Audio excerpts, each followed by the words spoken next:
As we get a little closer to the 5-year mark, the case against the charged Santa Fe gunman remains stalled right now. Meanwhile, families of the victims are fighting for a proposed law that could give them answers they haven't gotten yet. This revolves around certain pieces of evidence that remain shielded from public view because the case has not gone to trial.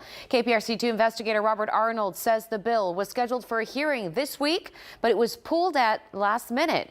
He now joins us live from Santa Fe with the latest. Robert? That cancellation is not stopping these families from continuing their fight. They believe this bill is their best chance to get answers as to exactly what happened in May of 2018 when 8 students and 2 educators were murdered. Why in this particular case do we never get any step forward, which is always a step back, and there's always doors slammed in our face? And what do they not want us to see? What do they not want to get out? Scott Rice's wife, Flo, was critically wounded during the shooting. Rosie Stone's son, Chris, and Rhonda Hart's daughter, Kimberly Vaughn, were killed. I truly believe that there is something somewhere that they just don't want us to know.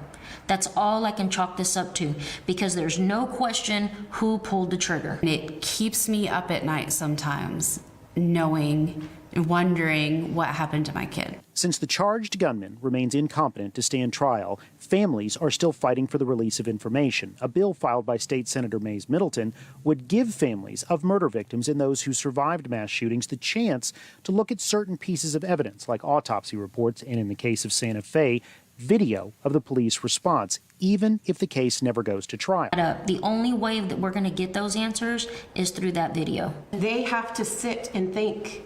How did it happen? How long did it take? Did they bleed out? Were they crying?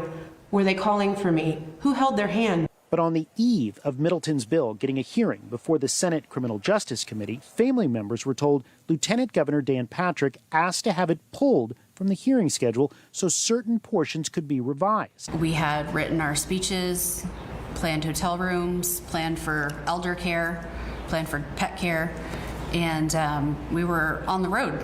Compounding matters, family members say they've only gotten vague answers as to what changes to the bill lawmakers want.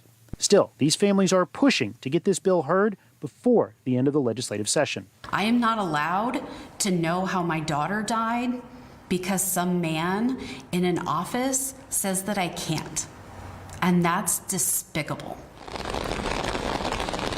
Late this afternoon, a twin bill filed in the House was scheduled for a hearing that is coming up this Tuesday. However, what changes to the law have been made are not yet clear. We reached out to Representative Greg Bonin, who authored this bill in the House of Representatives, and he has not yet responded to our questions. Daniela?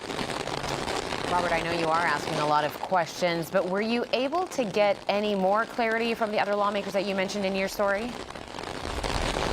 Not yet. We reached out to Lieutenant Governor Dan Patrick. We also reached out to Senator Mays Middleton. We haven't received a response yet. The only lawmaker that has responded to us is State Senator John Whitmire. He's the chair of the Criminal Justice Committee, where this bill is waiting for a hearing. And he said he does support the bill and it will get a hearing once revisions are made. But again, no clarity on to exactly what those revisions are.